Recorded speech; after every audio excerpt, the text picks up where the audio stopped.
Hello, I'm Sheryl McCarthy of the City University of New York. Welcome to One to One. Each week, we address issues of timely and timeless concern with newsmakers and the journalists who report on them, with artists, writers, educators, scientists, social scientists, government leaders. We speak with each one to one. I'm delighted to welcome Ayana Mathis to the program today. She has a remarkable story to tell, and that's before we get to her first novel. Overnight success is hardly ever overnight, and being a poet is a lonely business and not a very lucrative one. Ayana has held many jobs over the years, and she finally dared to try her hand at writing a novel. A well-known writer took an interest in her work, became a mentor, sent her to an agent, and the book was sold to the prestigious publisher Alfred A. Knopf, which means automatic attention. And someone really major did pay attention, Oprah Winfrey, who anointed her novel, The 12 Tribes of Hattie, as a book club selection. That meant an even larger first printing, and after many years, that long sought after overnight success. Congratulations. Thank you very much. Your book is getting a huge amount of attention after being chosen by Oprah for her book club. What's that been like? It's miraculous. I mean, as you said, there was, I never had particularly careerist aspirations as a writer. I just sort of thought it was a thing that I would do. And even after the book sold and, it went to Knopf, which was kind of an incredible miracle, one understands that perhaps a bit of attention might come one's way if one's lucky, but this is certainly a stage that is sort of larger and brighter than I ever would possibly have imagined. So did you write as a kid, growing up in Philadelphia? I did. I wrote the first fiction of my life was written when I was about 9. I wrote a series of these kind of little stories, kind of vignettes about a little girl named Blue. She was a teenager, actually. A girl named Blue? Obsessed with teenagers. She lived in a tree house. It was a whole strange thing. And then I sort of, probably by the time I was 11 or 12, had begun writing poetry, which I wrote, all the way through my teenage years and into adulthood, and until I was probably about 25 or 26. No, a little later than that, maybe even 27 or so. When? That you continued to write poetry. That I continued to write poetry. Okay. Exactly. Yeah. And you've said that your mother encouraged you to write poetry, or encouraged your writing? She did. She was very, she was a woman who believed in a child's imagination enormously. So whatever form that took, she encouraged me enormously. And then also my mother is a huge there. So okay. I grew up, I sort of make a joke sometimes that I was kind of read to in utero, which I think I was practically, so there was a sort of a long tradition of reading anyway, which in some ways feels like it kind of naturally led into writing. And then when it did, she was kind of there cheering. Now, what was it like growing up in Philadelphia? Philadelphia, I moved around quite a lot. So I also lived in New Jersey for a period of time. Philadelphia, the kind of Philadelphia from my childhood, I think is very different, at least from the Germantown, which is where my novel is set and also more or less where I grew up. Of now, I think it was much more kind of neighborhoody and, which I shouldn't say. I mean, I haven't lived in Philadelphia for a very long time, but it was certainly, I think, a little bit more neighborhoody than it is now. And I had more kind of family influences, I think, were still kind of hanging around in a certain kind of way than there are now. My mother has since moved. She lives in Philadelphia, but not in Germantown anymore, so I don't even go there very much, and it's hard for me to speak to what it's kind of currently like. And you were only child? I'm an only child. Okay. And your parents divorced when you were young? They separated when I was very, very small, tiny. Okay, so basically basically a single mom, yeah. and an only child. Yeah. It sounds as if in your late teens and 20s that you were a little, I'm not going to say aimless, but casting about. You attended several colleges, dropped out without a degree. You worked as a waitress, as a fact checker at a magazine. How were you envisioning your future then? I don't think that I necessarily was. I mean, I think that I knew that I would write and that I would always write. For a while, I worked as a fact checker for quite a long time, and I also worked as a freelance writer for magazines. And so for a time, I thought that perhaps that would be how I would make my living, kind of freelance writing. I considered whether or not I'd want to become an editor. I also traveled a lot, and for many years, that was kind of a focal point that I would kind of maintain a sort of freelance professional existence, doing research and writing for magazines, and then the rest of the time I would travel enormously. I, for a while, thought about becoming a travel writer and doing travel pieces for magazines. Where that did kind you of go? thing. Traveled a lot in Europe, a lot in Europe, enormously. I lived in Italy for a few years. What were you doing in Italy, and where? I lived in Florence for 2.5 years, and then after that I lived in a tiny town between Florence and Siena, always in Tuscany, called Barberino Valdelsa, just a tiny little town of about 1,000 people, one of those kind of medieval walled cities, really beautiful place in the hills. And I did several things. You know, when I first got there, I always like to tell the story of I had this really tragic waitressing job. It was kind of in like a bar, a nighttime kind of a place, and my Italian was kind of, I wouldn't say non-existent, but pretty close to non-existent at that point. And the worst thing in the world, you know, people don't want to deal with translation issues when they're trying to order a drink at midnight. So it was a very short-lived experience because it was frustrating for all parties involved. And then I worked in travel for a while. And then finally, the sort of last bit of the time that I lived there, I guess the last 2 years or so, my Italian was pretty good, and so I would translate and or create publicity materials for kind of small business owners I knew. So people, you know, very small wine producers or people who own bed and breakfasts and things like that. I would kind of fix up their really badly translated English copy, or I would write them new copy, or I would do translations for them. So it was sort of my own business that I ran out of my house. So how did you wind up in New York? I've been in New York for a very long time. I came to New York when I was 18 for college, And okay, and Italy came after that, and then you came much back. after. Yeah, I moved to Italy when I was 28. Yeah. Okay, so you had given up your poetry, you know, by the time you were 28. When did the fiction or the prose writing bug hit you? I think that it was probably percolating a little bit in Italy, though I didn't write very much in Italy at all. Sort of toward the tail end of my being there, and certainly when I got back to New York, I began writing these kinds of, it was not fiction, they were kind of, I guess, what do you describe them? Kind of creative nonfiction snippets that were actually somewhat autobiographical or completely autobiographical. And I thought I had this idea that I would shape them into something like a memoir. And I think that those things were really kind of a poetry-prose hybrid, because they were very language reliant in the way that poetry is. I mean, obviously fiction is completely language reliant, but certainly fiction's relationship to language is slightly different than poetry's. And so those first things were, I think, were a hybrid, a sort of middle stage between the fiction that I wrote and ended up being the book, and the poetry that I had been writing. I think about Truman Capote coming up from Alabama and laboring and writing his books here. I think about Harper Lee, who first inspired me to want to write, coming up also from Alabama, and they bring over on the east side to write To Kill a Mockingbird. What is it about New York that attracts aspiring writers? Oh, who knows? I think I mean, in some way it has to be this sort of sense of the possibility of anything, certainly. And certainly it's obviously a very rich place, you know, you can't, and it's a place that's rife with contradictions, and I think writers thrive on contradictions, and on paradox, you know. These sort of, you know, even things as simple as very wealthy people and very poor people kind of slammed up against each other. I mean, these are huge, even if they're not what you end up writing about, which certainly is not the case in my case, and not the case in many cases, but this kind of constant exposure to things that you can't explain, but that force a lot of thinking and absorbing and observing, I think, is a very rich thing for writers. And I know you worked on a memoir for a long time, which you, I guess, tossed out eventually, and decided to write this book instead. Is it easier? You know, and I've tried my hand at writing both fiction and at trying to write a memoir. Is fiction easier in some respect than writing? I don't think so. I think that memoir is a pretty hard genre to work in. I don't know that one is harder than the other. I don't think I would say that.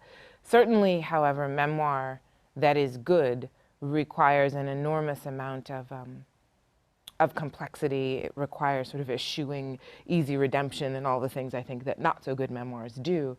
It also requires a writer it requires enormously good writing, and it requires enormously good writing that employs many of the sort of techniques and craft kinds of things of fiction.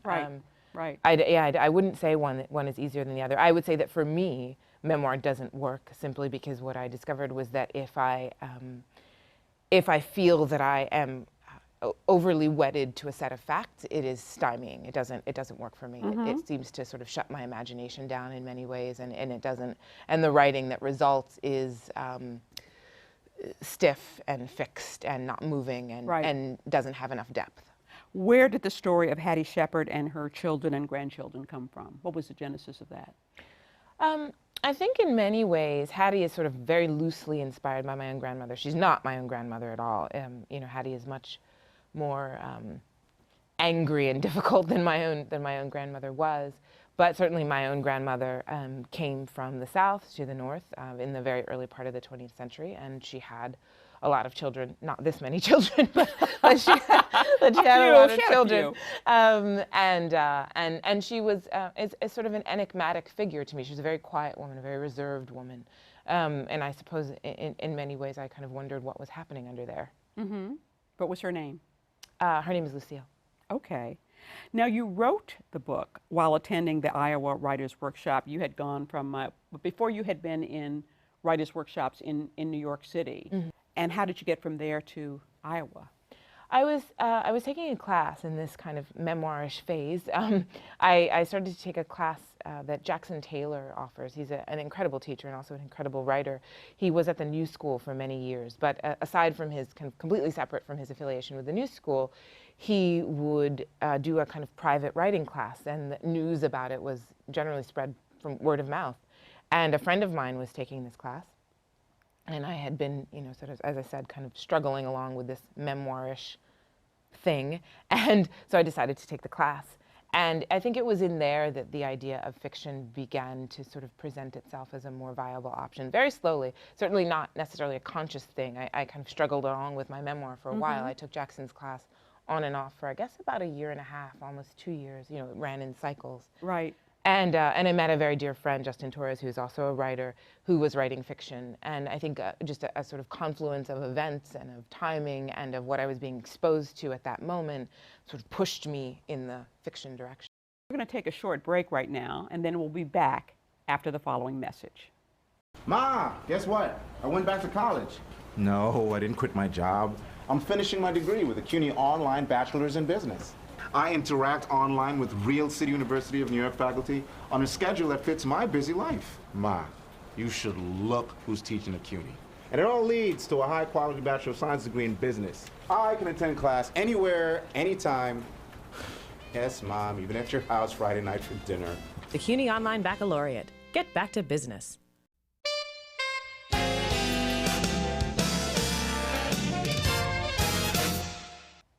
Welcome back to One to One. I'm Sheryl McCarthy of the City University of New York, and I'm talking with Ayana Mathis, author of the 12 Tribes of Hattie, which has just been published by Alfred A. Knopf. So you find yourself at the Iowa Writers' Workshop, which is the most acclaimed, creative writing program in the country. How was that experience for you? Oh, it was, Iowa changed my life, I think. My entire book was written there. I met Marilynne Robinson, who has been enormously important in my life, both professionally and, I suppose, first and foremost, personally and as a writer. It was an utterly life-changing experience. It forces writing into the sort of center of your life, and I was very fortunate. I got Iowa. One of the great things about programs is that it really is attempting to kind of nourish and support a next generation of writers, and so it does everything that it can to do that, from financial support to just sort of time and space to all of the kind of incredible writers that you're exposed to, not just the faculty, but kind of people who come in. How many people would be in a class? Oh, it's quite small. The program is, there are 50 fiction writers at any given time. Okay. So you're never in a class that has more than 11 or 12 people max. Okay. So your book tells the story of Hattie Shepherd, a beautiful, what we used to call high yellow, black woman who moves from She Georgia. gets called that in the book, actually. Is she really? She does. Who moves from Georgia to Philadelphia with her mother and sister in the early 1900s after Hattie's father's been murdered by some white men. She winds up marrying August, a dock worker who turns out to be a drinker, a gambler, and a womanizer, and they have 11 children, 9 of whom survive. And over time, we see the once vibrant and hopeful Hattie become embittered, I mean, really worn down by the burden of losing 2 babies, raising 9 more, having an undependable husband. At one point, she takes her youngest daughter and runs away with her lover, but realizes he's not dependable too, so she goes back to her husband. The theme of Hattie's life seems to be struggle and disappointment, which seems to often, in many, many works of fiction about African-American women's lives, that's a recurring theme. Do you think that's just more often the reality for African-American women's lives, or I don't know, it's probably sometimes true of other women's lives as well, but what about that as a theme? I mean, I think that it is, I think you're right in identifying it as a kind of trope, but I think that there is also a great deal of truth in it, and I think that like literature that is not by or about African Americans, we can kind of look at the history of all of our greatest literature and find people in extraordinary duress. I don't think that it's particular. I think that we have sort of developed a way of envisioning the African American experience and the African American story that seems to define it by kind of a kind of downtroddenness.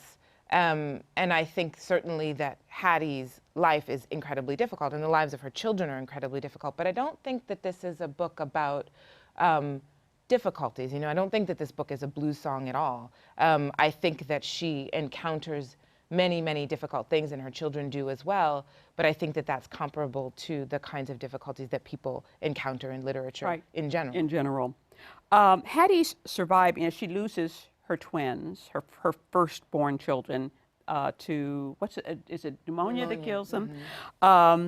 And her surviving children include, well, there's Floyd, a closeted gay jazz musician. There's Six, I'll call him a jackleg preacher, a womanizer. Ruthie, her love child by her lover. Alice, who marries well and enters the black middle class. Billups, who was sexually molested as a child and winds up running off with his sister's maid. Franklin, who joins the service and experiences the trauma of serving in Vietnam. Belle, who suffers from TB left over from childhood, works in a dive bar. Boyfriend is a petty crook, and she deliberately enters into an affair with her mother's former lover. And then there's Cassie, who's mentally ill. How did you come up with these characters and these scenarios? I was very interested in sort of exploring characters at moments of crises in their lives. And moments when sort of all of who they are and what they are is kind of suddenly forced into play in a way that are kinds of more interior things and the sort of more deeply, personality and psychology and all these kinds of things that are of course a part of us but aren't sort of worn, sort of on our surface as we kind of go to the grocery store and get on the subway. At moments of crisis or moments of difficulty, all of what we are kind of comes into play, whether we want it to or not, sometimes in very crucial kinds of ways. And I think that that's what happens with Hattie's children. And I think that some of those stories are very, some of the things that happen to them are also occasions in which they kind of grow and they expand it as characters. And I think that there are also moments when they are, in the case of Billups, for example, Billups' relationship with his sister's maid is actually an incredibly positive one. It's, he was sort of a man who was struggling with the memories of what had happened to him, and his sister kind of wants him to kind of keep struggling. She's sort of developed a dependence on his being sad, really. And so, his relationship with Udine, the maid, is actually an incredibly positive one. It sort of saves him, and it helps him to kind of move away from this childlike dependence on his sister into the sort of fullness of his manhood. So there are, in addition to the sort of sad stories, there are these stories that I think are that are nuanced and also wonderful. And some of these were inspired very loosely. There will be sort of a snippet of a memory, you know what I mean, or a snippet of something that my mother told me about somebody, and it'll find its way in and then kind of build around it. Mm-hmm. Reviewers have made a lot out of the fact that Hattie and her children are products of the Great Migration that brought a lot of African Americans out of the South to the North after the turn of the 20th century. Are the lives that Hattie and her children lived emblematic of the lives of the participants in that migration? I mean, did you use history as a guide for some of these characters and their experiences, or did you create them on your own? I created them very much on my own. I think certainly the Great Migration is a part of this novel, but this novel is by no means what it was not envisioned as, nor is it a novel about the Great Migration. Like it is in no way sort of intended to make a kind of definitive statement of like, you know, a Great Migration family. These people are that, but I mean, they are a Great Migration family, but certainly it's a book about this family and this family's particular circumstance, I think. And by virtue of sort of when it takes place, certainly they are also a family that is, you know, Billups and Alice and all the rest of them are first-generation children born to these, you know, migrants. But certainly I think that they are very much kind of their own people in their own very specific circumstance. Talk about the influences for your book. I mean, you mentioned some stories that you may have heard. Was your mother a big influence? And what writers have influenced you in your writing? My mother, I think, not so much. She's very different from most of the people. It's interesting, a couple of people have asked me, because Hattie is such a strong figure, the mother in this novel, they said, what is your own mother like? Which is really funny, because my mother kind of couldn't be more opposite. You know, she's a very kissy, huggy, tender, you know, sort of which Hattie was loving, not, which Hattie right? is not that by any means. Perhaps Hattie's stoicism is more reminiscent of my grandmother, but even that, not so much. I think I was very interested in this time period because it is my mother's time period. I think that if there was sort of an influence, a personal one at any rate, aside from writers who've influenced me, the personal influence has to be growing. My mother is 79. She was born in 1934. And my grandparents died at 97 and 95 years old, respectively. So they were born in 1910 and 1908. So I sort of grew up with a kind of 40s and 50s and 60s sensibility in the ether of my childhood. And I think that's what a lot of this kind of came out of. It just sort of was in the air, I suppose. You know, the references that were made, the way that people understood things. As for writers, there are many, many. William Faulkner, enormously so. Toni Morrison, enormously so. And I think some poets also, Rita Dove, certainly in general, for this book particularly, her collection, Thomas and Beulah, but Rita Dove is beyond that collection. She's a tremendous, tremendous poet.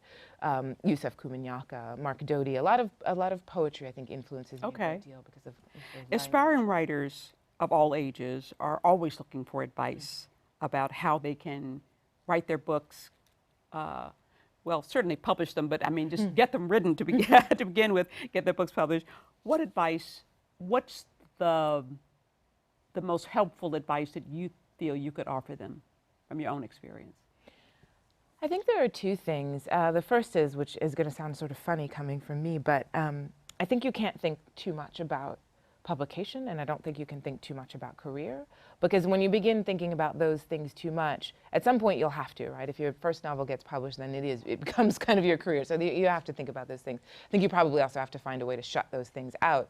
But for a first novel particularly, I think it's very dangerous to begin thinking, you know, what will an editor like? What do people want to read? What will they want to hear? I mean, you have to think about your audience in the sense that you want what you're saying to be clear and intelligible and moving, but in terms of too much thinking in terms of career really can make you begin to tailor what you're doing in a certain kind of way that makes it inauthentic. So I think that's the first thing. You have to sort of put that stuff off the table in as much as it's possible.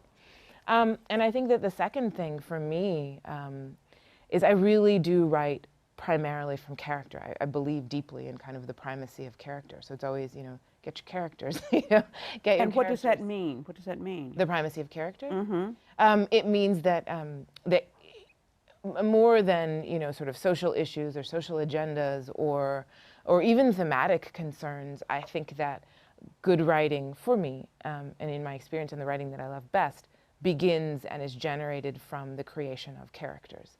And that the characters were sort of lead to everything else. And kind of going back to the example of the Great Migration, you know, there was Hattie, and there were Franklin, and there was Alice, and Billups, and all of these people, and they were first.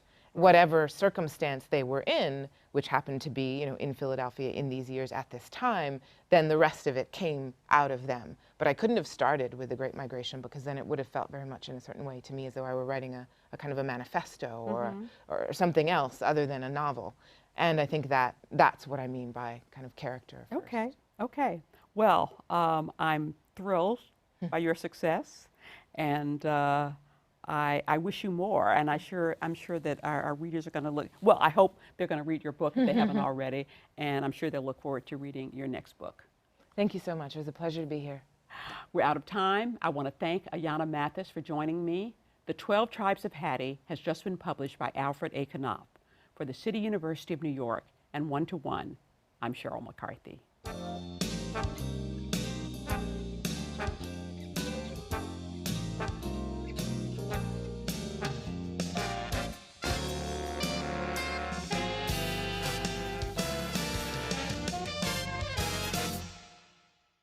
If there are any people you'd like to hear from or topics you'd like us to explore, please let us know. You can write to me at CUNY TV, 365 Fifth Avenue, New York, New York, 10016, or you can go to the website at cuny.tv and click on Contact Us. I look forward to hearing from you.